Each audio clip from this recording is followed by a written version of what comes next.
Bapak Ibu yang terkasih, hari ini kita akan bersama-sama merenungkan firman Tuhan dengan tema yang sudah tertera di layar kita pada hari ini, jangan simpan untuk diri sendiri. Nah, Bapak Ibu yang terkasih, sebelumnya saya ingin bertanya terlebih dahulu kepada kita semua. Biasanya ketika kita pergi ke suatu tempat yang bagus, tempat yang makanannya enak, atau penginapan yang sangat nyaman, apa sih salah satu hal yang biasa kita lakukan ketika kita pergi ke tempat-tempat seperti itu?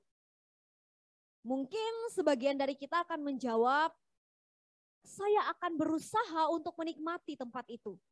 Keindahan dan kenyamanan di sana akan saya coba usahakan untuk nikmati. Atau juga saya ingin mencoba semua makanan yang enak di sana dan lain sebagainya.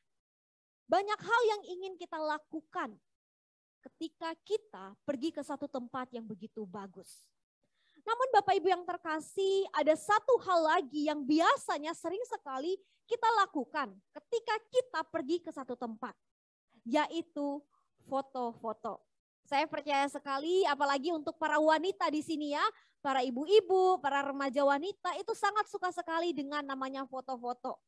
Dan biasanya foto-foto ini tidak mungkin disimpan untuk diri sendiri. Agak mustahil sih kalau misalkan ibu-ibu foto hanya disimpan di HP saja. Biasanya foto-foto itu dipakai selain untuk menjadi kenangan, ya untuk dibagikan ke media sosial, ke teman atau ke orang lain terkait dengan foto itu. Biasanya ada caption, disimpan di Facebook saja sebagai kenangan untuk tahun depan.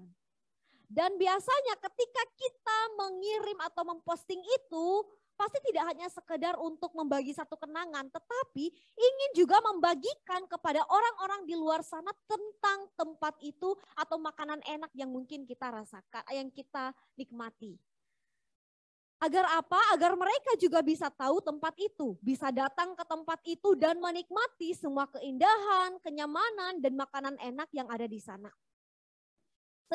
Sedikit cerita, saya punya teman yang setiap kali ada tempat bagus yang baru saja ia datangi, dia senang sekali untuk bagi info itu ke grup. Dan bahkan gak hanya berbagi, ada tempat bagus nih, yuk ke sini, dia kirim foto begitu. Tetapi bahkan dia juga sangat suka untuk mengajak seluruh anggota grup untuk bisa datang ke tempat itu. Pada intinya dia juga mau agar orang lain, agar kami datang untuk menikmati tempat bagus yang selalu dibagikan itu. Dan bukankah itu yang juga sering sekali kita lakukan ketika kita memposting sesuatu, membagikan info sesuatu kepada orang lain, kita berharap agar orang lain juga bisa datang ke tempat yang kita bagikan itu. Nah, Bapak Ibu yang terkasih, bukankah pemberitaan Injil juga harusnya seperti itu?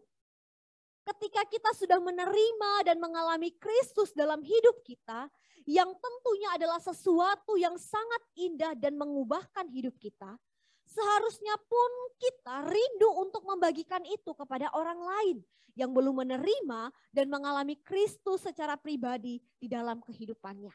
Seperti berbagai info tentang tempat yang bagus tadi. Kita begitu rindu membagikan info tempat yang bagus kepada orang lain. Kita dapat info tempat yang bagus, kita bisa menikmati tempat yang bagus, kita bagikan info itu kepada orang lain. Bukankah seharusnya pemberitaan Injil pun demikian? Kenapa?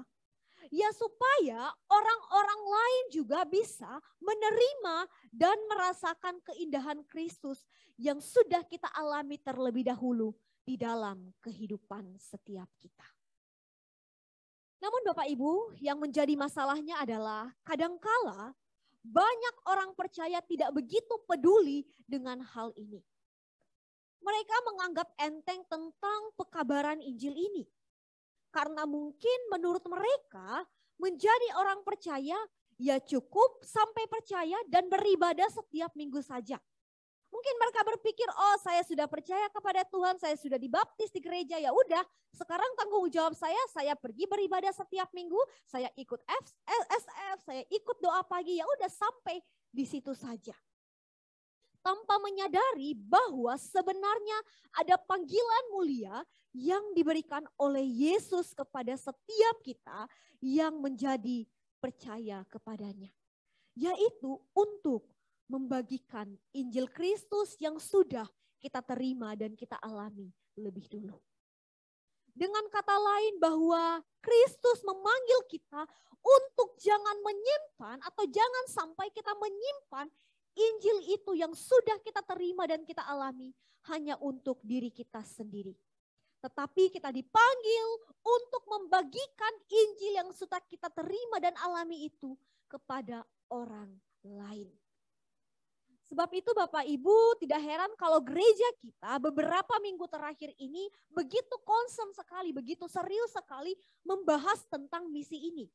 Agar apa? Agar kita betul-betul menjadi orang percaya yang menyadari panggilan mulia ini dari Allah bagi setiap kita orang percaya.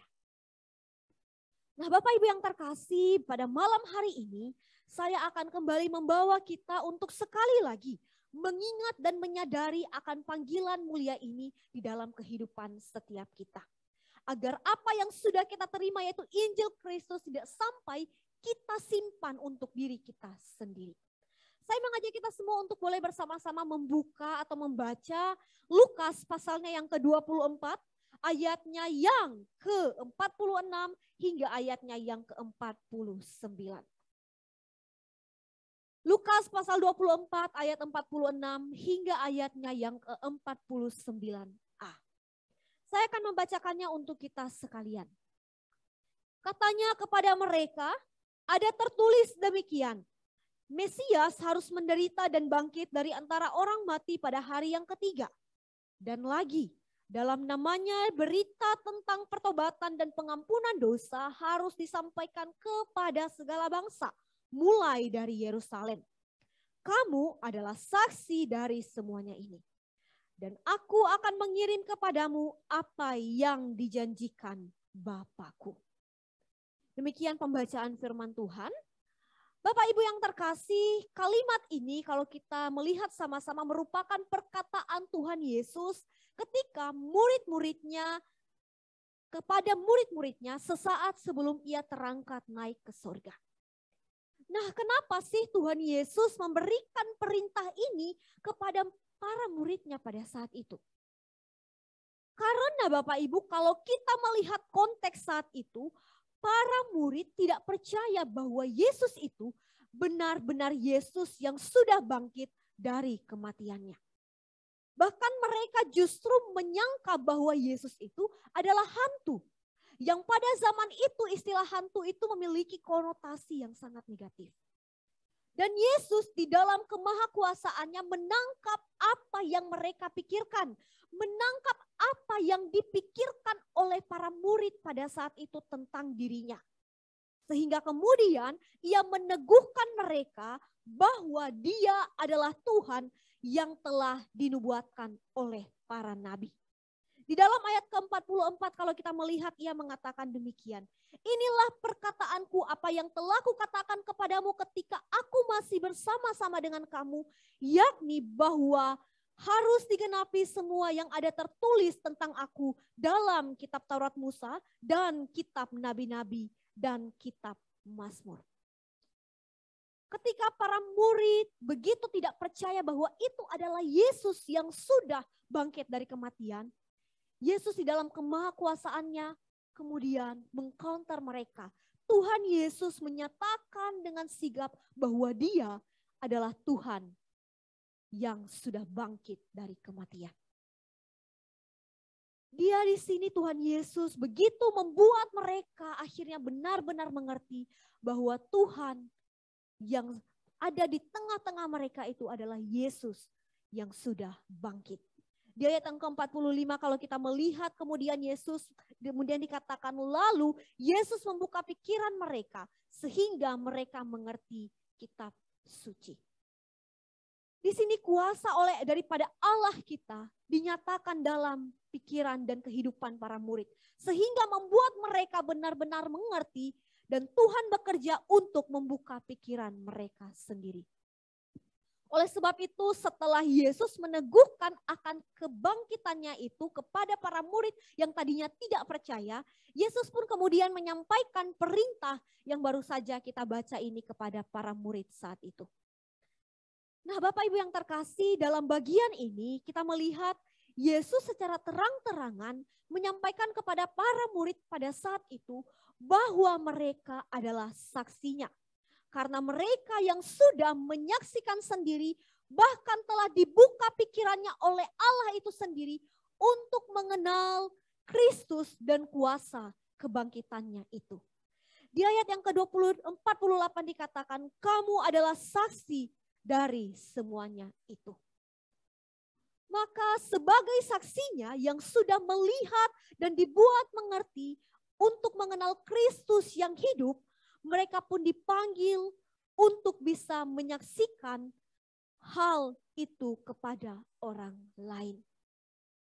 Lebih jelasnya di sini firman Tuhan katakan kepada mereka sebagai saksinya dipanggil untuk memberitakan pertobatan dan pengampunan.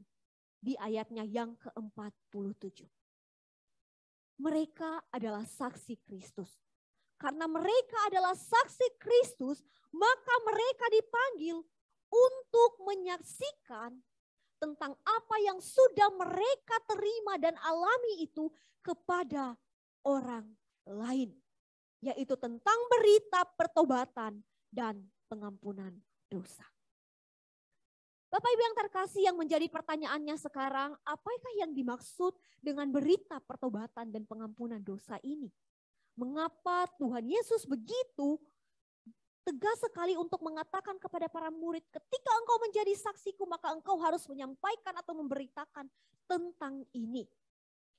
Nah, ternyata ketika kita berbicara tentang berita pertobatan dan pengampunan dosa, maka ini berarti berita yang menggiring setiap orang untuk melihat bahwa setiap manusia di dunia ini adalah manusia yang berdosa. Dan karena mereka adalah manusia yang berdosa, maka setiap manusia memerlukan pengampunan di dalam Kristus. Agar mereka memperoleh kehidupan yang kekal di dalam Dia. Bukannya kematian yang kekal. Dan pengampunan itu dapat diperoleh ketika seseorang mau sungguh-sungguh mengambil sebuah komitmen dalam hidupnya untuk bertobat. Yaitu dengan mengenal bahkan mengalami akan kematian dan kebangkitan Kristus dalam hidup setiap mereka. Itulah yang dimaksudkan oleh Tuhan Yesus ketika Ia mengatakan beritakanlah tentang pertobatan dan pengampunan dosa. Supaya setiap orang bisa mengalami pertobatan di dalam Kristus sehingga mereka bisa diampuni memperoleh satu kehidupan yang kekal di dalam Dia. Dan bukankah ini yang menjadi inti dari pemberitaan Injil itu? Ketika kita menyampaikan tentang kematian dan kebangkitan Kristus bagi orang-orang yang belum percaya kepada Dia. Sehingga mereka mengalami satu pertobatan ketika mereka mengenal dan mengalami itu dalam hidup mereka. Dan pengampunan itu bisa mereka terima di dalam Kristus. Atau dengan sederhananya berita pertobatan dan pengampunan dosa ini mengarahkan setiap saksi Kristus untuk menyampaikan tentang keselamatan kepada orang-orang yang belum percaya dan belum mengenal Kristus. Bapak Ibu yang terkasih, ketika para murid saat itu dipanggil untuk memberitakan tentang berita keselamatan ini, yaitu pertobatan dan pengampunan dosa. Tuhan Yesus di sini jelas sekali tidak memanggil mereka untuk menyimpan bagi diri mereka sendiri tentang Injil yang sudah mereka alami itu. Tetapi di sini Tuhan Yesus jelas sekali memerintahkan kepada mereka agar mereka membagikan hal itu kepada orang lain. Bahkan lebih jelas dikatakan kepada segala bangsa, mulai dari Yerusalem. Di sini Tuhan Yesus benar-benar ingin agar mereka benar-benar menyadari Injil yang mereka terima itu janganlah mereka simpan untuk mereka sendiri. Tetapi biarlah mereka mempunyai mindset atau cara pikir yang berbeda daripada itu. Jangan sampai mereka berpikir bahwa cukup menjadi orang percaya saja. Cukup aku menyaksikan kematian dan kebangkitan Kristus tanpa harus membagikan itu kepada orang lain.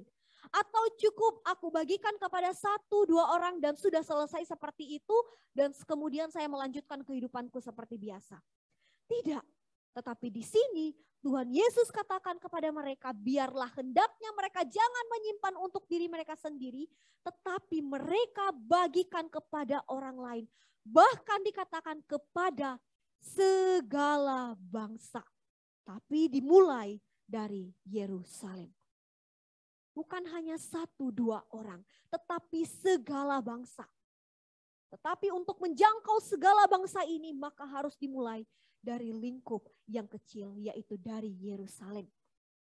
Kalau kita mendengar penjelasan Musa Felix beberapa waktu lalu di dalam khotbahnya juga yang diambil dalam Kisah Para Rasul, pasalnya yang pertama, ketika pada saat itu juga Tuhan Yesus katakan, biarlah engkau menjadi saksiku di Yerusalem dan di seluruh Yudea dan Samaria dan sampai ke ujung bumi. Bukankah selalu dimulai dari Yerusalem sebelum akhirnya ke segala bangsa, ke seluruh atau ke ujung bumi?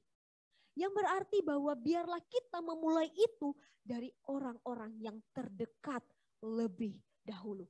Dari lingkup kecil yang paling dekat dengan kita lebih dulu. Dan kemudian orang-orang yang lebih luas yang ada di sekitar kita.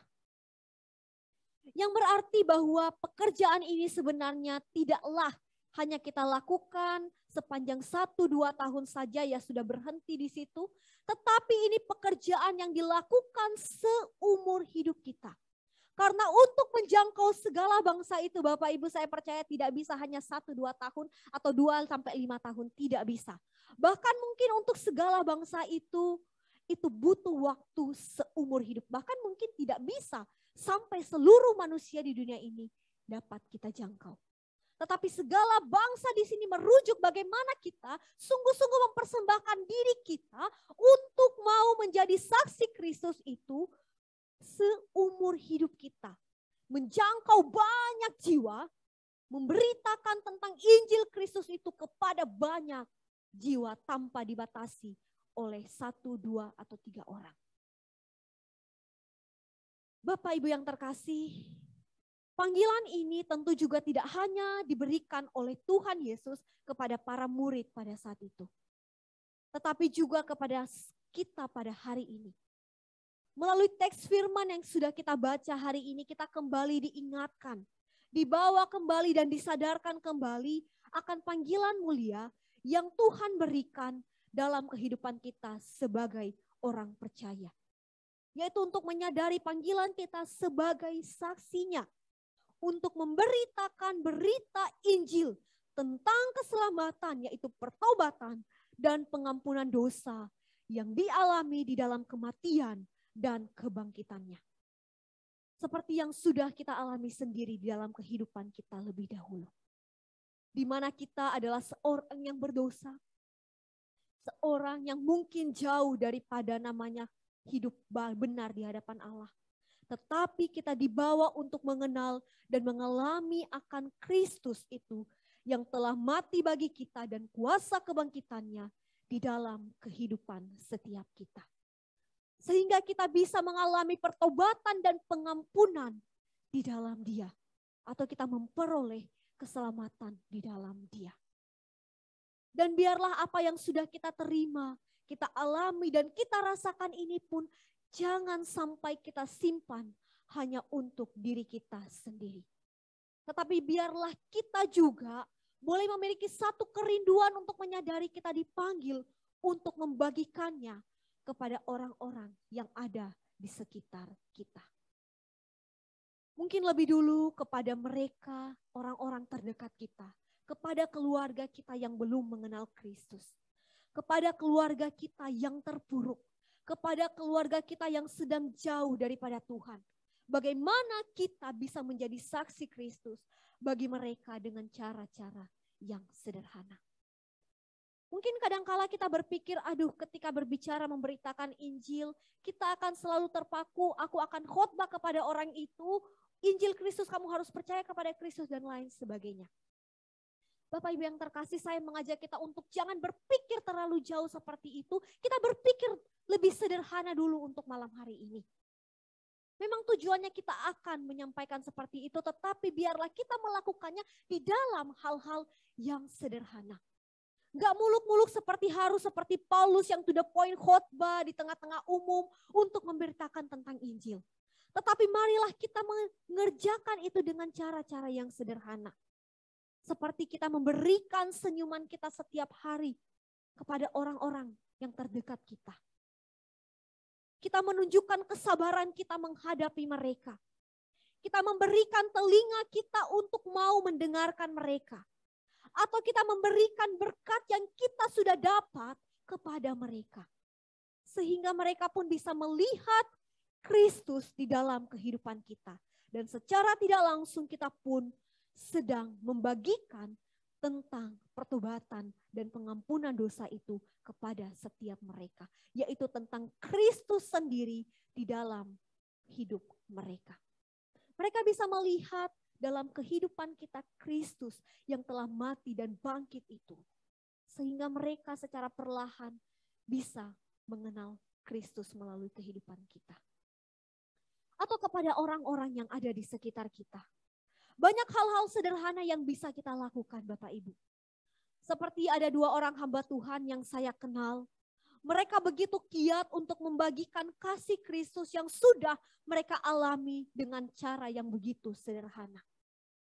Seperti biasanya setiap hari Senin ketika libur hamba Tuhan, mereka menyempatkan waktu untuk membagikan makanan kepada orang-orang yang mereka temui, kepada para badut-badut di jalanan, atau kepada para tukang gojek yang sedang mangkir di jalanan.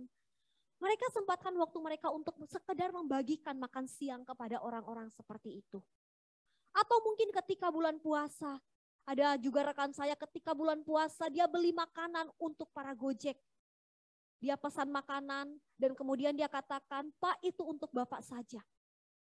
Itu cara-cara sederhana yang ia lakukan untuk menyatakan kasih Kristus kepada orang-orang di sekitar itu. Di sekitarnya. Sehingga tanpa disadari orang-orang di sekitar akan melihat Kristus melalui apa yang kita lakukan. Ada juga yang biasa melakukan dengan media sosialnya. Mungkin dia buka sesi doa di media sosialnya. Seperti beberapa waktu lalu ada hamba Tuhan membuka sesi doa di dalam media sosialnya di Instagram. Dia katakan siapa yang ingin didoakan tolong DM saya akan doakan kamu.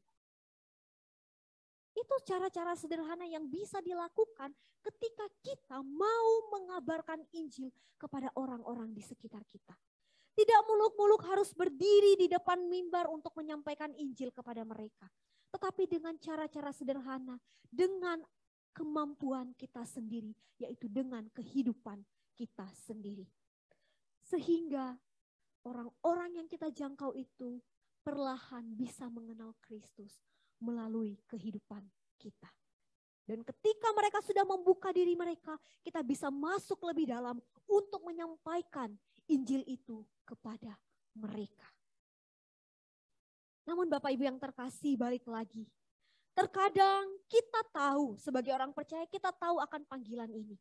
Tetapi kita nggak mau untuk melakukannya. Atau kita enggan untuk melakukannya. Kita malu untuk melakukannya. Kita tahu Tuhan panggil kita. Kita tahu kita adalah saksi Kristus yang dipanggil untuk mengerjakan itu. Tetapi kita enggan untuk melakukannya. Bahkan seorang teolog bernama David Bryan itu pernah meriset atau membuat satu riset begitu ya. Dan mengatakan bahwa di dunia ini memang ada 2 tipe orang percaya. Yaitu yang pertama adalah worldly Christian dan world Christian. Yang pertama ini adalah tipe yang sudah kenal Kristus, sudah menerima keselamatan itu, tapi dia simpan untuk dirinya sendiri. Dia nggak mau bagikan kepada orang lain dengan berbagai alasan di dalam dirinya sendiri.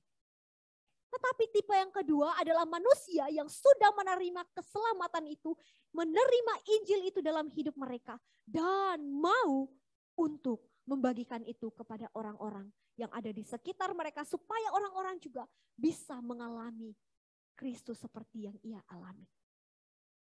Nah, pertanyaannya sekarang adalah kita ada di tipe yang mana? Apakah tipe yang pertama atau tipe yang kedua? Kalau kita menemukan diri kita masih berada di tipe yang pertama, yaitu orang yang sudah menerima dan mengalami akan Kristus itu dalam hidup kita,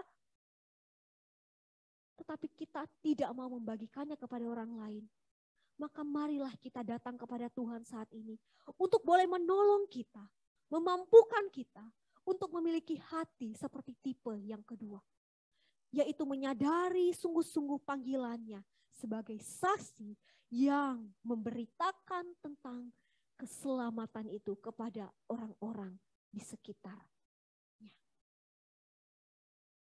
Bapak Ibu yang terkasih, oleh sebab itu sekali lagi saya mengajak kita pada malam hari ini melalui firman Tuhan yang kita baca.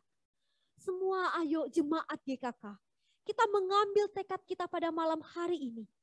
Apa yang mau atau hendak ingin kita lakukan untuk membagikan Injil yang sudah kita terima dan alami bagi orang-orang lain di sekitar kita. Jangan sampai kita menjadi orang percaya yang hanya menyimpan Injil itu untuk diri kita sendiri. Tetapi sadarilah akan panggilan kita sebagai saksinya bagi segala bangsa dimulai dari Yerusalem, yaitu orang-orang terdekat kita. Biarlah kita menyadari panggilan kita untuk menjangkau jiwa lebih banyak lagi di sekitar kita. Dan sampai seumur hidup kita. Dan di dalam kita mengerjakan panggilan ini, kita harus menyadari bahwa percayalah kita tidak sendiri. Ada Roh Kudus yang diberikan bagi setiap kita untuk memimpin dan menolong kita untuk mengerjakan panggilan ini. Dia Roh Kudus yang dijanjikan oleh Allah Bapa bagi setiap kita, orang yang percaya kepadanya. Sekali lagi biarlah kita sungguh-sungguh menyadari panggilan ini di dalam kehidupan setiap kita. Beberapa waktu yang lalu atau beberapa hari yang lalu seorang hamba Tuhan yaitu Pak Daniel Lukas. Betapa dia benar-benar menjadi saksi Kristus di tengah dunia ini. Dia dipakai oleh Tuhan dan sungguh-sungguh dia menyadari akan panggilannya itu di dalam kehidupannya. Dia begitu gencarnya memberitakan tentang Injil Kristus. Baik itu di tengah-tengah pendidikan, baik juga di gereja. Dan biarlah semangat yang sama juga boleh kita miliki dalam kehidupan kita sebagai orang percaya pada saat ini. Tanpa mengenal lelah, tanpa mengenal letih, tanpa mengenal susah untuk menyampaikan Injil, biarlah kita memiliki hati yang mau membagikan itu kepada orang-orang di sekitar kita. Janganlah kita egois untuk menyimpan itu bagi diri kita sendiri. Tetapi kita lihat di sekitar kita, masih banyak orang yang memerlukan Injil itu. Dan biarlah kita boleh membagikan itu kepada setiap mereka. Mari kita bersatu di dalam doa. Minta dengan kasih Musa Andi memimpin kita dalam doa penutup.